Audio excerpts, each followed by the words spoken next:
Poster लगवा दो बाजार में, ये खबर छपवा दो अखबार में। दोस्तों, मैं किस अखबार की बात कर रहा हूं यहाँ पर बताऊंगा आपको। बने रहिए मेरे साथ। वंदे मातरम। आपका स्वागत है मैवरिक जियोपॉलिटिक्स के आज के सेशन में। चैनल को लाइक शेयर और सब्सक्राइब करना मत भूलिएगा। आज का टॉपिक जो है वो एक पावरफुल अखबार के बारे में मैं करना चाहूंगा, because I felt it was too important. ये भले ही हेडलाइन देखने में थोड़ी छोटी लगे, लेकिन है एक बहुत बड़े पावर का पतन। मैं आज का टॉपिक जो है वो आज वॉशिंगटन पोस्ट की मैं बात करूंगा। और मैं पावर का पतन क्यों कह रहा हूं वो भी मैं आपको बताता हूं। जब मीडिया गिरता है दोस्तों, तो सिर्फ एक कंपनी नहीं गिरती, पूरा का पूरा नैरेटिव गिरता है।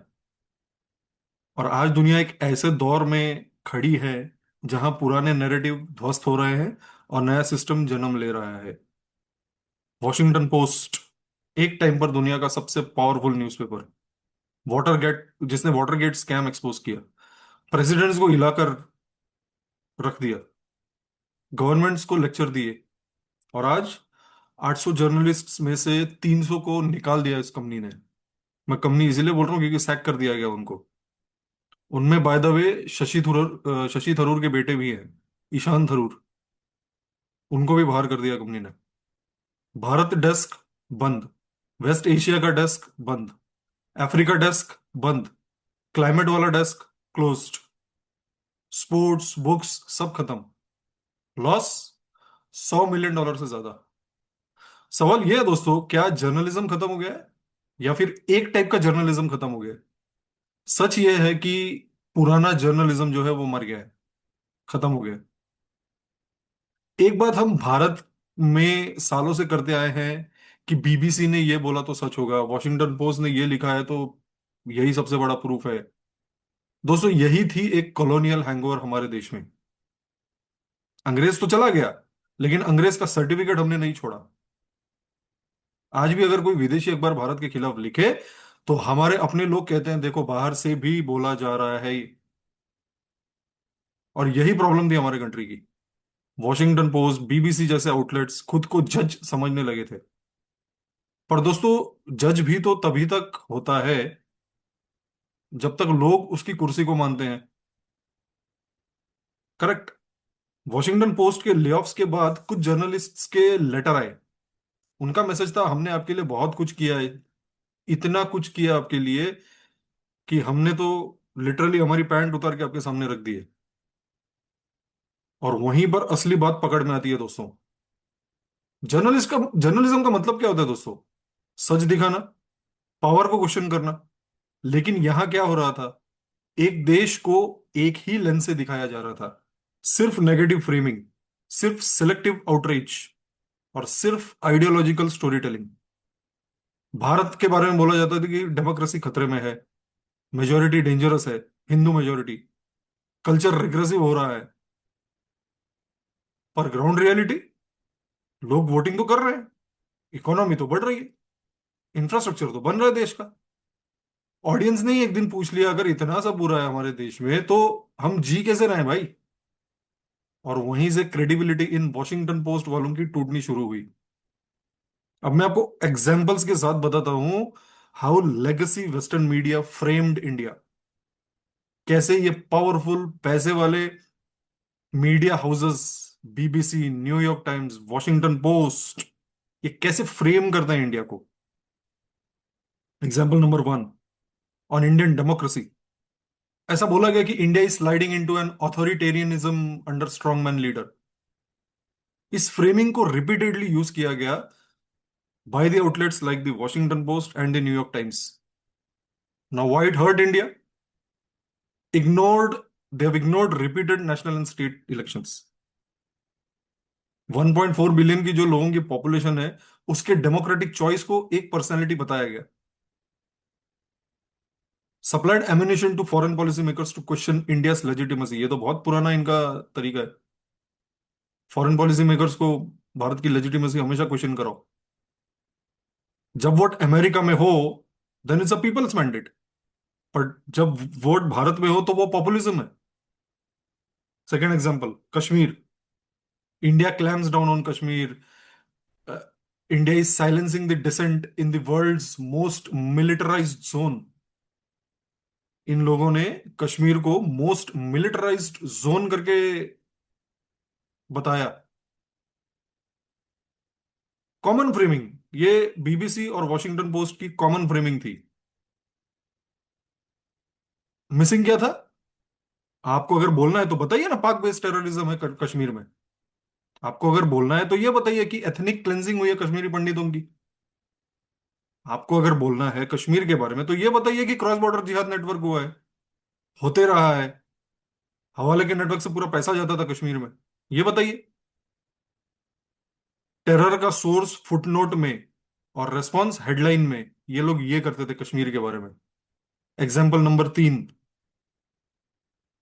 सिटीजन, एनआरसी और सीएए को लेकर ये लोग कहते थे India citizenship law marks a shift towards a Hindu majoritarianism. Bharat कब हिंदू हिंदू मेजोरिटेरियन देश रहा है दोस्तों, बताइए। कब रहा है?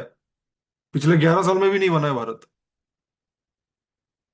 किसने कहा है ये बात? Guardian, New York Times, Washington Post खुद। एक ही तरीके के इनके रिटोरिक होते थे। Reality ignored. क्या रियलिटी थी? That no Indian citizen lost citizenship due to CAA. किस भारतीय की सिटीजनशिप गई है भाई सीए की वजह से? सीए का जो लॉ था, it addressed religious persecution in neighbouring Islamic countries. तो वहां के माइनॉरिटी यानी हिंदुओं को प्रोटेक्शन दिया गया। किसी माइनॉरिटी का कोई सिटीजनशिप खत्म किया गया क्या भारत में? No, but that was not highlighted.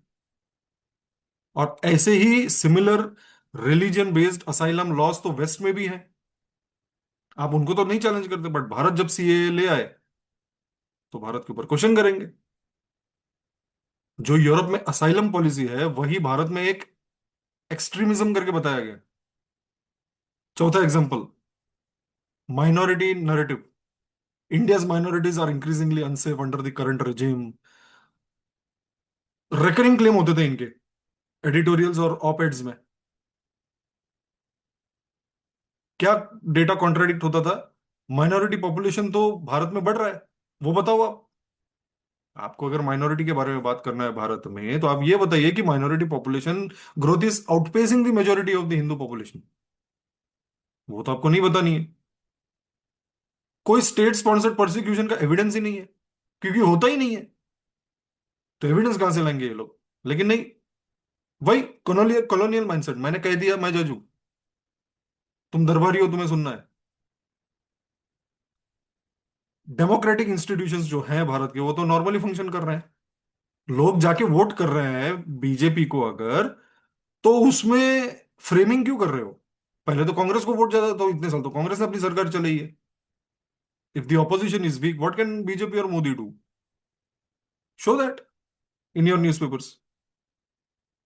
Minorities बढ़ रहे हैं, लेकिन नैरेटिव बोलता है कि वो खत्म हो रहे हैं। That is the power play of narrative in these newspapers. पांचवा एग्जांपल, रशिया यूक्रेन और तेल के ऊपर कहा गया कि India undermines global sanctions by continuing to buy Russian oil. Washington Post ने लिखा है, न्यूयॉर्क टाइम्स ने भी ऐसी ही फ्रेमिंग की। रियलिटी क्या है? That Europe bought Russian gas far longer, far far longer.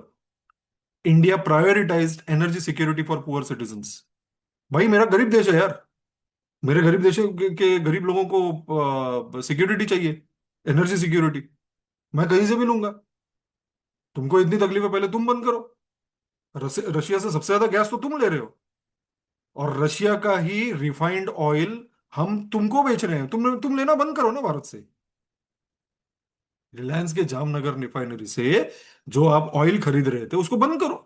चलो ठीक है, रिलायंस ने रशिया से तेल लिया, आप लेना बंद कर दो भारत से। भारत को क्यों ऑर्डर प्लेस कर रहे हो आप? भारत ने कोई जबरदस्ती थोड़ी की है आपसे कि आप भारत को ऑर्डर प्लेस करो, मत करो। नहीं, फिर भी वो लेना है आपको। पर वो चीज नहीं बताएगी वॉशिंगटन पोस्ट या न्यूयॉर्क टाइम्स। अमेरिका रशिया से यूरेनियम आज भी ले रहा है, बंद ही नहीं हुआ है उसका यूरेनियम लेना। आप दिखाइए कि America is a war mongering country. Russia की जो वॉर है वो मेरे यूरेनियम खरीदने की वजह से हुई है। सिर्फ ये क्यों बता रहे हो कि भारत तेल ले रहा है उससे? ले रहा है। भारत एक सोवरेन नेशन है, जहां से मन से वहां से लेगा यार। तो तुम जब ये बोलते हो कि India undermines global sanctions by continuing to buy Russian oil, you are also buying uranium. Europe is also buying gas. बंद कर दो। लकड़ी जला के गर्म गर्मी लाओ अपने घर में। जब सर्वाइवल हो यूरोप का तो प्रैग्मेटिज्म, और जब सर्वाइवल हो भारत का तो immorality. Example number 6, China border aggression पर क्या लिखा गया?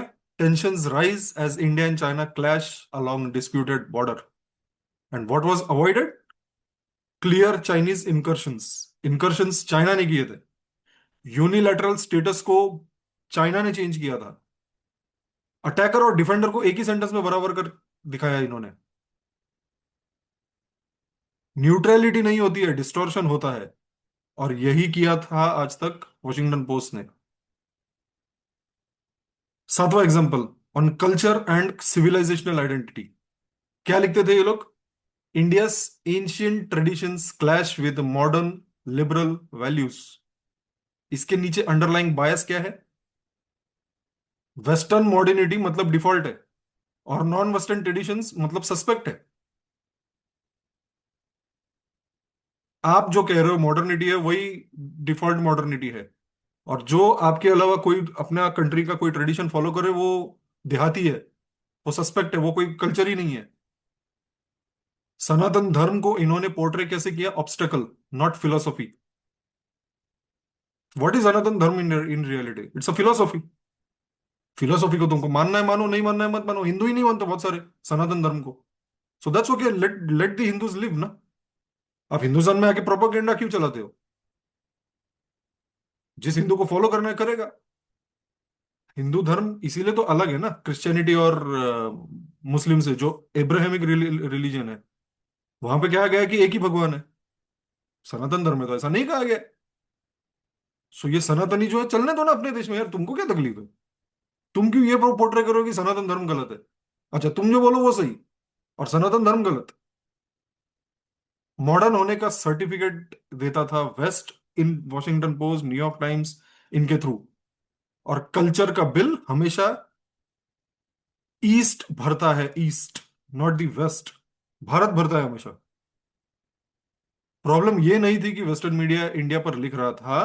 प्रॉब्लम ये थी कि वो इंडिया के साथ नहीं, इंडिया के ऊपर लिख रहा था। तुमको लिखना है पॉजिटिविटीज बताओ यार देश के। हर चीज में तुमको नेगेटिविटी ढूंढना है। क्यों?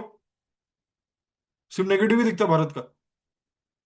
और भारत इतने जो 5,000 साल से चल रहा है, इतने सारे कल्चर्स लेके चल रहा है, वो कुछ नहीं दिखता तुमको।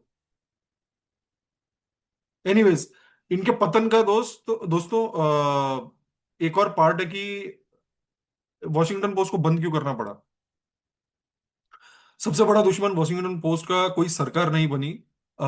सबसे बड़ा दुश्मन निकला टेक्नोलॉजी।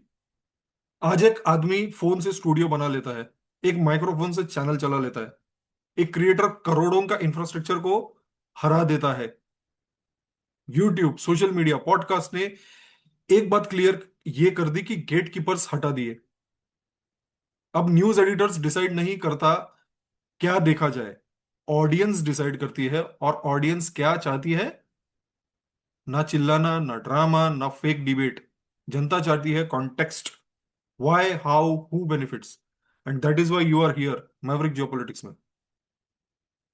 करेक्ट, जनता चाहती है ग्राउंड रियलिटी। इसीलिए दोस्तों 20 मिलियन सब्सक्राइबर्स वाले टीवी चैनल के भी सिर्फ 10,000 व्यूज होते हैं, लेकिन एक इंडिपेंडेंट क्रिएटर का 5 मिलियन तक व्यूज चला जाता है। एक और रीजन इनके पतन का है इंफ्रास्ट्रक्चर का बोझ। बड़े मीडिया हाउसेस का एक और प्रॉब्लम है, वो है महंगा स्ट्रक्चर, करोड़ों के studios, hundreds of staffs, distribution cost, printing cost. मेरे जैसा एक आम यूट्यूबर क्या कर रहा है? अपने लैपटॉप के सामने बैठा हुआ है, ये एक माउस है मेरे पास, दैट्स इट। ये एक बैकग्राउंड, ये मेरे घर के दीवार का बैकग्राउंड है ये, with a wallpaper. Zero investment, zero. इनके ऑडियंसेस खत्म हो चुके हैं दोस्तों। इनका ट्रस्ट खत्म हो चुका है। इनका सब्सक्रिप्शन खत्म हो चुका है।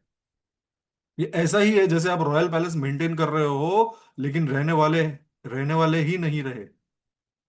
इसीलिए लेऑफ्स हुए हैं इनके, इसीलिए डेस्क इनके बंद हुए हैं।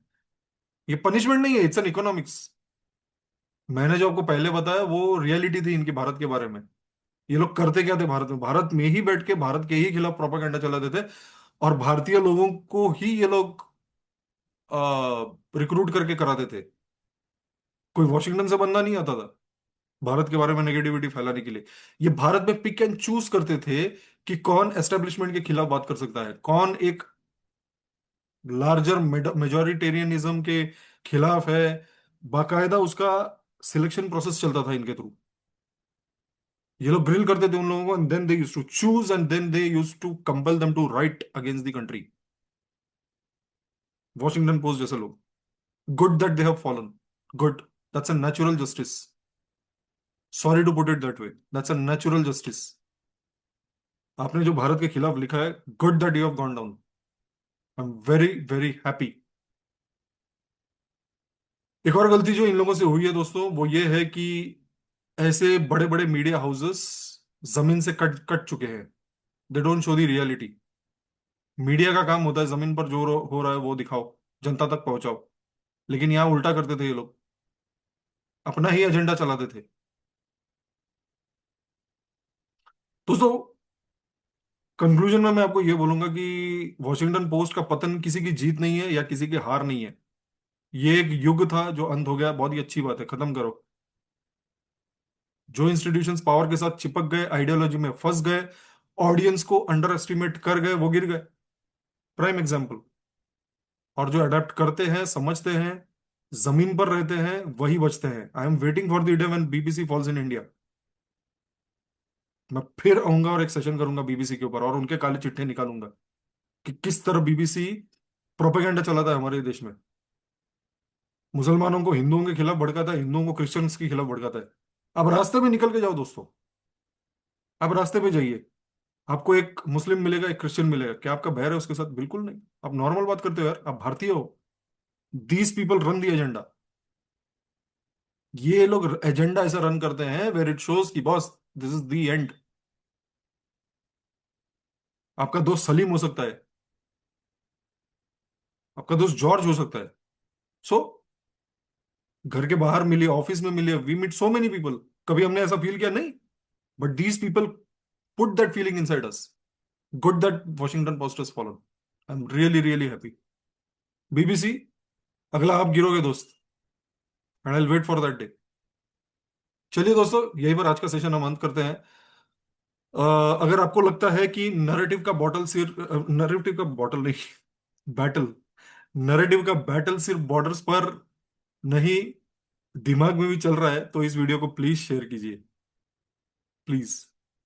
चैनल को लाइक और सब्सक्राइब भी जरूर कीजिए। जय हिंद, भारत माता की जय।